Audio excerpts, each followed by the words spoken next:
Hello বন্ধুরা, welcome to only sports view. তো এই ভিডিওতে কথা বলতে চলেছি আজকে যে ম্যাচ ছিল মোহনবাগান ভার্সেস চেন্নাই এফসি সন্ধ্যে 7:30 থেকে যুবভারতী ক্রীড়াঙ্গনে। তো সেই ম্যাচটার ব্যাপারে কিছুটা কথা বলবো। তো সেই ম্যাচটা শেষ অবধি মোহনবাগান 1-0 গোলে জয়লাভ করলো। তো সেইখানে গ্রেগ স্টুয়ার্টের ম্যাজিক, তো গ্রেগ স্টুয়ার্ট কেন এত বড় লেভেল প্লেয়ার সেটা আবারও সে প্রমাণ করলো। তো সেখানে সেই ম্যাচটার ব্যাপারে কিছুটা আলোচনা করবো। তো ভিডিওটি সবাই শেষ পর্যন্ত দেখতে থাকো, আর চ্যানেলে নতুন হয়ে থাকলে চ্যানেলটি সাবস্ক্রাইব করে পাশে থাকা বেল আইকনটি অন করে পাশে থেকো। তো সেখানে আজকে ম্যাচ ছিল মোহনবাগান ভার্সেস চেন্নাই এফসি সন্ধ্যে 7:30 থেকে যুবভারতী ক্রীড়াঙ্গনে। তো সেই ম্যাচটা শেষ অবধি মোহনবাগান 1-0 গোলে জয়লাভ করলো, যেখানে মোহনবাগান আবারও পয়েন্টস টেবিলের 1 নম্বরে উঠে আসলো। তো সেখানে দুটো টিমই ভালো খেলেছে, মোহনবাগান এবং চেন্নাই এফসি যথেষ্ট ভালো ফুটবল খেলেছে। যেখানে চেন্নাই এফসির কোচ ওয়েন কোয়েল যেরকম পরিকল্পনা করে নিয়ে এসেছিল মোহনবাগানের বিরুদ্ধে, তো সেই জায়গায় তার সেই পরিকল্পনাটা সফল হচ্ছিল। তো ফার্স্ট হাফে প্রথম 20 মিনিট তো প্রায় সমানে সমানে ফুটবল হচ্ছিল, মাঝমাঠেই বেশিরভাগ ফুটবলটা হচ্ছিল। তো সেই জায়গায় খুব একটা অ্যাটাক দেখা যায়নি। যেখানে চেন্নাই এফসির প্রত্যেকটা প্লেয়ারই আজকে ভালো খেলছিল, খুবই সুন্দর ডিফেন্স করছিল চেন্নাই এফসির প্লেয়াররা। তো সেখানে মোহনবাগান গোল পাচ্ছিল না, ফার্স্ট হাফ 0-0 শেষ হয়। যেখানে ফার্স্ট হাফে সব থেকে ভালো চান্সটা পেয়েছিল লিস্টান কোলাসো, যেখানে লিস্টান কোলাসো দারুণ একটা শট মারে। তো সেইখানে সেই শটটা যতটা না সুন্দর ছিল লিস্টান কোলাসো, তার থেকেও দারুণ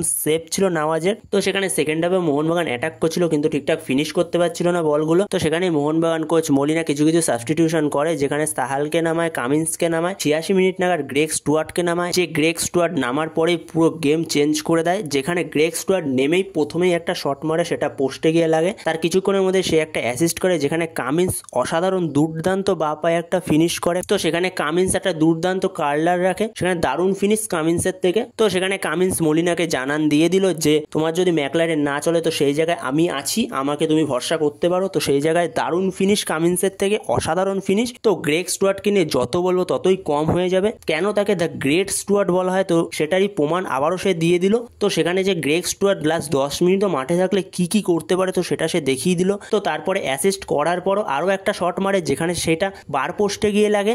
তো সেই জায়গায় গ্রেগ স্টুয়ার্টের থেকে অনবদ্য পারফরমেন্স। তো 10 মিনিট খেলে ম্যান অফ দ্য ম্যাচ, এটা মুখের কথা নয়, কোনো একটা প্লেয়ার 10 মিনিট খেলে ম্যান অফ দ্য ম্যাচ পেয়েছে। তো এটা অবিশ্বাস্য লাগলো, 10 মিনিট খেলেই ম্যান অফ দ্য ম্যাচ। তো সেখানে তো গ্রেগ স্টুয়ার্ট, কামিন্স সবাই ভালো খেলেছে, আজকের ম্যাচটা খুবই সুন্দর খেলেছে।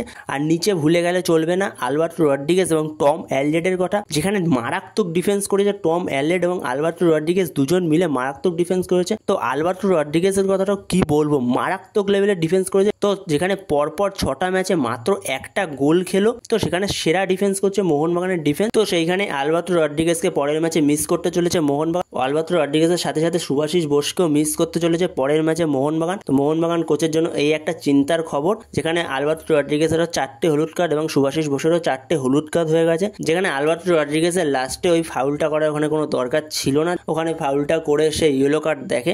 এই দুটো প্লেয়ার পরের ম্যাচে থাকছে না, নর্থ ইস্ট ম্যাচে এদের পাওয়া যাবে না। তো সেখানে মোহনবাগান যথেষ্ট ভালো খেলেছে। তার সঙ্গে গ্রেগ স্টুয়ার্ট, কামিন্স এবং ডিফেন্সে আলবার্টো রড্রিগেজ এবং টম অ্যালডেড, এদের পারফরমেন্সের কথা ভুলে গেলে চলবে না, অনবদ্য পারফরমেন্স। তো বন্ধুরা, তোমাদের কাছে কিরকম লাগলো মোহনবাগানের আজকের পারফরমেন্স, গ্রেগ স্টুয়ার্ট কিরকম খেলেছে, তো তোমাদের মতামত অবশ্যই কমেন্টে জানিও। তো এই ভিডিওতে এই পর্যন্ত, তো এই আপডেটটা নিয়ে আলোচনা করার ছিল। তো ভিডিওটি ভালো লাগলে অবশ্যই লাইক, শেয়ার, সাবস্ক্রাইব করতে ভুলো না। তো নেক্সট ভিডিওতে দেখা হচ্ছে, ততক্ষণের জন্য বাই বাই।